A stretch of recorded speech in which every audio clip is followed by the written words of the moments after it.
ಎಲ್ಲರಿಗೂ ನಮಸ್ಕಾರ ವೀಕ್ಷಕರೇ. ಆಷಾಢ ಮಾಸದಲ್ಲಿ ಶಿವನ ಪೂಜೆ, ಶಿವನ ಕೃಪೆ ಪಡೆಯಲು ತಪ್ಪದೆ ಸೋಮವಾರ ಈ ಕ್ರಮವನ್ನು ಅನುಸರಿಸಿ. ಜ್ಯೋತಿಷ ಶಾಸ್ತ್ರದ ಪ್ರಕಾರ ಶಿವನ ಆರಾಧನೆಯಲ್ಲಿ ಕೆಲವು ವಿಶೇಷ ಕ್ರಮಗಳನ್ನು ಕೈಗೊಂಡರೆ ಶಿವನ ಕೃಪೆ ಸಿಗುತ್ತದೆ. ಇದರಿಂದ ಸುಖ ಸಂತೋಷ ಹೆಚ್ಚಾಗುತ್ತದೆ ಎಂದು ನಮ್ಮ ಸನಾತನ ಧರ್ಮದಲ್ಲಿ ಉಲ್ಲೇಖವಿದೆ.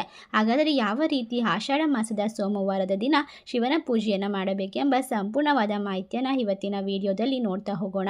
ಅದಕ್ಕೂ ಮುನ್ನ ನೀವು ಕೂಡ ಮಹಾಶಿವನ ಭಕ್ತರಾಗಿದ್ದಲ್ಲಿ ವಿಡಿಯೋಗೆ ಒಂದು ಲೈಕ್ ಕೊಟ್ಟು ತಪ್ಪದೆ ನಮ್ಮ ಚಾನಲ್ನ ಸಬ್ಸ್ಕ್ರೈಬ್ ಮಾಡಿ. ಹೌದು, ಶಿವ ಅನೇಕ ಭಕ್ತರ ಆರಾಧ್ಯ ದೈವ. ಹಿಂದೂ ಧರ್ಮದಲ್ಲಿ ಅತ್ಯುತ್ತಮ ಸ್ಥಾನ ಹೊಂದಿರುವ ದೇವರು ಶಿವ ಭಕ್ತರ ಮೊರೆಗೆ ಬೇಗ ಸಂತೃಪ್ತನಾಗಿ ಆಶೀರ್ವದಿಸುತ್ತಾನೆ. ಲಿಂಗಾಕೃತಿಯಲ್ಲಿ ಶಿವದೇವನನ್ನ ಪೂಜೆ ಮಾಡಲಾಗುತ್ತದೆ. ಅಭಿಷೇಕ ಪ್ರಿಯನಾದ ಶಿವನಿಗೆ ಭಕ್ತರು ಏನೇ ನೀಡಿದರೂ ಸ್ವೀಕರಿಸುವನು ಎನ್ನುವ ನಂಬಿಕೆ ಇದೆ. ಮದುವೆಗೆ ಅಡ್ಡಿ ಆತಂಕಗಳಿದ್ದರೆ ಶಿವಲಿಂಗಕ್ಕೆ ಕೇಸರಿ ಮಿಶ್ರಿತ ಹಾಲನ್ನು ಅರ್ಪಿಸಬೇಕು. ಜೊತೆಗೆ ಪಾರ್ವತಿ ದೇವಿಯನ್ನ ಪೂಜಿಸಬೇಕು. ಇದರಿಂದ ಶೀಘ್ರದಲ್ಲೇ ಉತ್ತಮ ಸಂಬಂಧಗಳು ಬರಲು ಪ್ರಾರಂಭವಾಗುತ್ತದೆ. ಶಿವನ ವಾಹನನಾದ ನಂದಿಗೆ ಹಸಿರು ಮೇವನ್ನು ತಿನ್ನಿಸಬೇಕು. ಇದರಿಂದ ಜೀವನದಲ್ಲಿ ಸಂತೋಷ ಸಮೃದ್ಧಿ ಹೆಚ್ಚುತ್ತದೆ ಮತ್ತು ತೊಂದರೆಗಳೇನೇ ಇದ್ದರೂ ಕೊನೆಗೊಳ್ಳುತ್ತದೆ. ಈ ಒಂದು ಆಷಾಢ ಮಾಸದಲ್ಲಿ ಪ್ರತಿಯೊಂದು ಸೋಮವಾರ ಶಿವಲಿಂಗಕ್ಕೆ ಬಿಲ್ವಪತ್ರೆ, ಗಂಗಾಜಲ, ಹಸುವಿನ ಹಾಲನ್ನು ಅರ್ಪಿಸಿದರೆ ಎಲ್ಲ ರೀತಿಯ ತೊಂದರೆಗಳು ದೂರವಾಗುತ್ತದೆ. ಈ ರೀತಿ ಶಿವನ ಆರಾಧನೆಯಿಂದ ಎಲ್ಲ ಕಾರ್ಯಗಳಲ್ಲೂ ಕೂಡ ಯಶಸ್ಸನ್ನು ಪಡೆದುಕೊಳ್ಳಬಹುದು.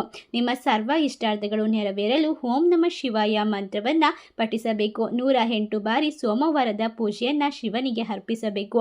ಇದರಿಂದ ಕೆಟ್ಟ ಸಮಯಗಳು ನಿವಾರಣೆಯಾಗಿ ಒಳ್ಳೆಯ ಸಮಯ ಆರಂಭವಾಗುತ್ತದೆ.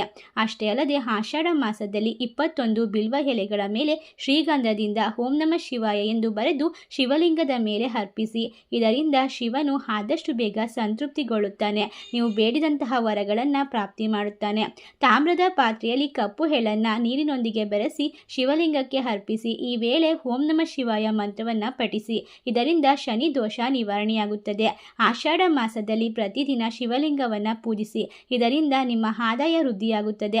ಉತ್ತಮ ಜೀವನ ನಿಮ್ಮದಾಗುತ್ತದೆ. ಹೌದು, ಒಂದು ಆಷಾಢ ಮಾಸದಲ್ಲಿ ವಿಶೇಷವಾಗಿ ಶಿವನಿಗೆ ಪೂಜೆಯನ್ನು ಸಲ್ಲಿಸಿದ್ದೇ ಆದಲ್ಲಿ ನಿಮ್ಮ ಸರ್ವ ಇಷ್ಟಾರ್ಥಗಳು ಪ್ರಾಪ್ತಿಯಾಗುವುದರ ಜೊತೆಗೆ ಸುಖ, ನೆಮ್ಮದಿ, ಸಂಪತ್ತು ಎಲ್ಲವೂ ಕೂಡ ವೃದ್ಧಿಸುತ್ತದೆ. ಈ ಒಂದು ವಿಶೇಷವಾದ ಮಾಹಿತಿ ನಿಮಗೆಲ್ಲ ಇಷ್ಟವಾಗಿದ್ದರೆ ನಿಮ್ಮ ಫ್ರೆಂಡ್ಸ್ ಆ್ಯಂಡ್ ಫ್ಯಾಮಿಲಿಗೆ ಶೇರ್ ಮಾಡಿ.